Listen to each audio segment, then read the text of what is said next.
वही तो आपसे कह रहा हूँ, अगर ऐसा ऑक्यूपेशन देखो तो ऑक्यूपेशन के हिसाब से वो लड़का नहीं मरेगा, उसे लगेगा कि भाई मैं क्यों मरूं, मैं तो 2 साल बाद अब वैसे भी रिटायर होऊंगा। बट ऐसा देश का जज्बा देखो तो वो कर देगा।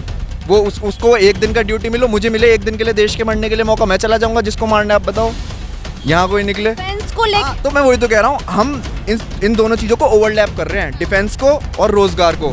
आपका नाम? अभिषेक प्रताप सिंह। सर अभी देश में जनरल इलेक्शन हो रहा है, मतलब लोकसभा इलेक्शन है, तो इसको लेके आपको क्या लगता है? क्योंकि 2 टेन्योर में बीजेपी की सरकार रही है। अभी उत्तर पूर्वी दिल्ली में एक साइड कन्हैया कुमार, एक साइड मनोज तिवारी, उसके ऊपर हम लोग बात कर रहे थे, लेकिन खैर जनरल इलेक्शन के ऊपर तो कुल मिला के आप एक एक करके बताइए। सबसे पहले इलेक्शन के लेके बताइए, मोदी जी को लेके क्या सोचते हैं? देखिए, सबसे पहले तो मैं ये बोलना चाहूँगा, एज अ भारतीय नागरिक हमें ना अंध विरोध करना चाहिए, ना अंधभक्ति करनी चाहिए। सबसे पहली बात ये, सही को सही और गलत को गलत कहना चाहिए। जो भैया ने ध्रुव राठी जी की बात करी, उनकी कुछ चीज़ें सही हैं, कुछ चीज़ गलत हैं। और इस भाई ने जो बात करी मनमोहन सिंह वाली कि he was a puppet prime minister, वो भी बिल्कुल सही थी। तो अब ये तो हो गई मेरे भाइयों की बात। अब आपका जो मेरे से प्रश्न था, मेरा क्षेत्र आता है मेरठ लोकसभा, तो वहाँ पे खड़े हो रहे हैं अरुण गोविल जी। उनकी छवि बहुत साफ है, पर उनसे जब प्रश्न करे गए कि मेरठ में आप क्या विकास करेंगे, ये करेंगे, so he acted really very dumb. So he said कि जब जीत जाएंगे तब करेंगे। वो दिल के भले ही बहुत साफ हो, राजनीति और देश चलाना ये सब एक डिफरेंट है, बट अब कल को वो बन जाएंगे, जो कि चांसेस भी मैं आपको सही बताऊं जीतेंगे ही, ठीक है। बट वो मुंबई रहेंगे। मेरठ वाले को अगर सड़क बनवानी है, वो कैसे उन तक सिफारिश लगाएगा? ये आपने कैसे कह दिया कि वो जीतेंगे, ये ऐसा क्यों कहा आपने? आंकड़े तो सबको, लोकल वाले को नहीं पता होंगे तो किसको पता ऐसा होंगे? मतलब किस कारण से? जब आपको पता है कि वो अगर काम भी नहीं करेंगे तो फिर ऐसा क्या कारण है जो वही जीतेंगे? उनकी छवि ऐसी है ना, मतलब मेरे घर में, मेरे आस छवि ऐसी है या फिर कुछ और बात है, जैसे जातिवाद या उनके ना, वो कमल का फूल है बात। अच्छा, मतलब पार्टी की वजह से, पार्टी की वजह से बीजेपी की वजह से। लोग ना, मतलब बीजेपी इसलिए नहीं जीत रही कि वो बीजेपी है, बीजेपी इसलिए जीत रही कि और पार्टीज अपोजिशन नहीं है कुछ। अच्छा, अपोजिशन हाँ। की वजह से वो जीत रहे हैं। कहना, कांग्रेस बहुत अच्छी पार्टी है, और आपको एक सत्य बात और बताऊं, बीजेपी खुद कांग्रेस बनती जा रही है। तो जैसा आजकल चल रहा है कि बीजेपी ये कर रही है, वो कर रही है, अब कल को इन्होंने मुसलमान भाइयों के 4% के जो आरक्षण है वो हटा दिया, और वो कहा कि SC ST को देंगे। तो ये थोड़ी थोड़ी डिक्टेटरशिप वाली बात हो गई, पर कोई नहीं, हम तो नागरिक हैं, क्या पता वो हमने उन्हें चुन के भेजा है। लेजिस्लेचर एक स्तंभ है इंडियन डेमोक्रेसी का, तो वो अच्छे हमसे कानून बनाता है, बट जब तक कोई नागरिक सवाल नहीं करेगा रूलिंग गवर्नमेंट से, तो हमें कुछ नहीं पता कि क्या सही है क्या गलत है। A patriot must always be ready to defend its country against its government. तो हमें सवाल करने हैं, जैसा भाई का कहना है, बट ऐसा भी नहीं कि अगर हम अंध विरोध कर रहे हैं मोदी का तो पूरा ही अंध विरोध करें। अच्छे को अच्छा, गलत को गलत को। फिर अपनी फेयर युद्ध वाली बात जो थी उसमें ऐसा नहीं कह रहा 100%, पर 10% उसका था, क्योंकि भारत और रशिया के संबंध हमेशा से बहुत अच्छे रहे हैं। तो पुतिन कभी भारत की बात नहीं गिरा सकता। तो मोदी जी ने फ़ोन करा था, बट ये नहीं कह रहा कि मैं सारा ही उनकी वजह से हो गया, कुछ बात ऊपर रखी, उन्हें भी इंडिया की नीड होगी कहीं ना कहीं।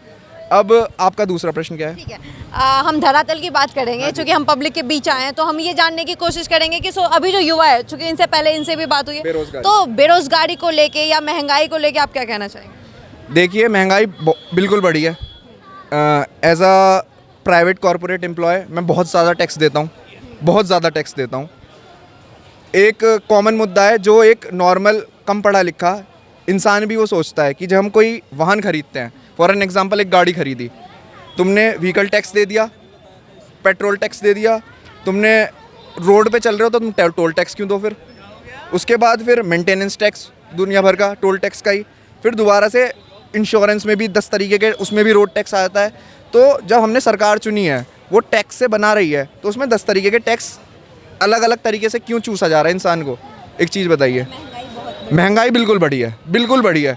अब लोग कहते हैं एक डायलॉग, शेर पाला है खर्चा तो होगा हैं? तो ये थोड़ी भैया शेर पाला है तो हमने थोड़ी कहा था भाई, हमारा जो काम एक कुत्ते से हो सकता है, जरूरी थोड़े शेर पाले। शेर पाले तो उसे हम जंगल भी छोड़ के आ सकते हैं। ये मैं अंध विरोध में नहीं कह रहा, ये लोगों की बेवकूफ़ी की वजह से कह रहा हूँ कि वो कुछ भी, कहीं भी, कैसे भी, बस अपनी बात सिद्ध करने के लिए कुछ भी बोल देते हैं। यहाँ तक कि राम मंदिर वाला जो मुद्दा है, खैर वो तो खैर अलग ही हो जाएगा, वो अलग हो जाएगा। चलिए, इकोनॉमी को मतलब लेके महंगाई और बेरोजगारी भी मैं कहूँगा, कांग्रेस के टाइम पे जो भर्तियाँ निकलती थी वो ज़्यादा थी, as compare to BJP decline हुई है। पर सरकार ऐसे वादा नहीं करती कि हमें रोज़गार देना, बट सरकार की डीपीएसपी के उसमें कॉन्स्टिट्यूशन के DSP DPSP directive states principle of states के अकॉर्डिंग उनकी ड्यूटी है कि वो रोज़गार प्रोवाइड करे।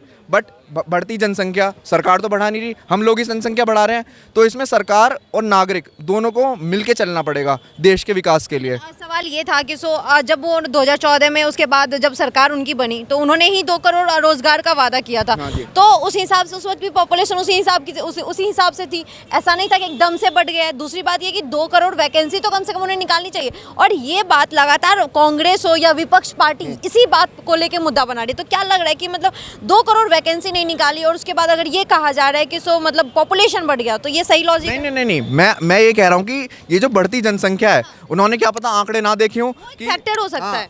अब ये कहा जाता है कि 10,000 या पता नहीं 300-400 पे, मुझे अच्छे से याद नहीं फैक्ट, इतना एक पुलिस वाला होना चाहिए। यहाँ 1 लाख पे 1 पुलिस वाला है हमारे यूपी क्षेत्र में। ये हर जगह है। ये डॉक्टर हाँ में चले जाओ, बहुत कम है। मेडिकल में हाँ। चले जाओ, या फिर पढ़ाने में टीचर वीचर। मतलब जनता से, आम जनता से टैक्स भर भर के लिया जा रहा है, 30% टैक्स, ये वो। हाँ, मतलब वही टैक्स भर भर के लिया जा रहा है। और भारत का जो वो रहा, जो मतलब इन्होंने उधार ले रखा है वर्ल्ड बैंक से और अन्य कंट्रीज से, वो भी उसका इंटरेस्ट के साथ बढ़ता चला जा रहा है। हमें दिखाया जाता है ये हमें जीडीपी दिखाया जाता है इतना ग्रोथ है, बट उसके बाद ये तो देखो कि पर कैपिटा इनकम क्या है इंसान की, वो तो डिक्लाइन ही हो रही है ना, या स्टेबल है, उसका कोई वो नहीं। इजिप्ट जैसे नेशन की हमसे बहुत ज़्यादा एक पर कैपिटा इनकम है। ठीक है, ये बताइए कि सबसे पहले आप मतलब महंगाई को लेके आपने कहा, रोजगार को लेके आपने कहा, अब एक और टॉपिक जो सबसे बहुत महत्वपूर्ण है। अच्छा, एक चीज़ इस सरकार की बहुत अच्छी है, इसने डिफेंस का बजट बहुत अच्छे तरीके से बढ़ाया है, हमारी नेशनल सिक्योरिटी बहुत अच्छी रही है। लेकिन अग्निवीर इस योजना को लेके बार बार कांग्रेस राहुल गांधी कह रहे हैं कि जब आएंगे वो तो अग्निवीर योजना को सबसे पहले हटाएंगे। आप डिफेंस के बारे में तो हाँ जी, अग्निवीर रोजगार का मुद्दा है, ना कि नेशनल सिक्योरिटी का। डिफेंस में ही आता है अग्निवीर। नहीं, मेरे कहने का मतलब है वो रोजगार से रिलेटेड है। सिर्फ रोजगार से रिलेटेड नहीं है, सिर्फ वो। एक बात कहूँगा ना, यहाँ 10 लोग आ जाएंगे लड़ने मेरे से। हमारे देश में मिलिट्री आर्मी की जो वैल्यू बना रखी है ना, मूवीज़ की वजह से बहुत ज़्यादा हाइप बना रखी है। It's just a normal job. आपको भी बुरी लगी होगी ये। नहीं, ठीक हाँ, है, वो देश की आपका रक्षा कर रहे हैं, मैं मान रहा हूँ। अभी मैं लद्दाख गया था, मैंने देखा वहाँ टेम्परेचर कितना होता है और ऐसी तैसी हो जाती है। हमारी तबीयत खराब हो गई थी दोनों की। एक रिस्पेक्ट अलग बात है। रिस्पेक्ट अलग है, बट मैं कह रहा हूँ कि उसे आप नॉर्मल उसकी तरह देखो ना, एक ऑक्यूपेशन की तरह, एक रोजगार की तरह, औरों को भी चांस मिले। तो वो उन्होंने कुछ सोच समझ के करा होगा। आपके हिसाब से अग्निवीर सही है? मेरे हिसाब से अग्निवीर, मैं न्यूट्रल कहूँगा इसे, ना सही ना गलत। तो मतलब डिफेंस में जो अग्निवीर 4 साल के लिए लड़के जा रहे हैं और ट्रेनिंग लेके और उनसे लड़ेंगे, अगर मतलब अपोजिशन में कोई भी नहीं, आएंगे। मेरे कहने का मतलब है, अगर आप सरकार के उससे देखें, उनके अकॉर्डिंग वो देश का विकास हर चीज से देखें। आप उस तरह से मत देखिए, आप इस तरह से देखिए कि बॉर्डर पे एक लड़का जा रहा है, उस हिसाब से एक सैनिक की तरह लड़ रहा है, तो क्या वो मैं उस वही तो आपसे कह रहा हूँ, अगर ऐसा ऑक्यूपेशन देखो तो ऑक्यूपेशन के हिसाब से वो लड़का नहीं मरेगा, उसे लगेगा कि भाई मैं क्यों मरूं, मैं तो 2 साल बाद अब वैसे भी रिटायर होऊंगा। बट ऐसा देश का जज्बा देखो तो वो कर देगा। वो उसको 1 दिन का ड्यूटी मिलो, मुझे मिले 1 दिन के लिए देश के मरने के लिए मौका, मैं चला जाऊंगा जिसको मारना है। आप बताओ, यहाँ कोई निकले। डिफेंस को लेके तो मैं वही तो कह रहा हूँ, हम इन दोनों चीज़ों को ओवरलैप कर रहे हैं, डिफेंस को और रोजगार को। जो बंदा है वो दोनों तरीके के बंदे आज भी हैं जो देश के लिए मरने मिटने को रेडी हैं, और बहुत से वो लोग हैं जिन्हें लगता है कि वो रिटन एग्जाम्स और बाकी चीज़ों के लिए कॉम्पैटिबल नहीं है। They have only one source of income, that is to run through their physical, मतलब रेस वगैरह जो भी मारे और उसकी वजह से वो जीत जाएं। मतलब पैसे के लिए किसी भी हाल में अग्निवीर योजना में चले जाओ, पैसे मिल जाएंगे। कुछ ओवरलैप हो रही है 2 सिचुएशंस, हमारी डिफेंस वाली भी और हमारी एम्प्लॉयमेंट भी। तो इसीलिए मैं न्यूट्रल रह जाता हूँ इस चक्कर में।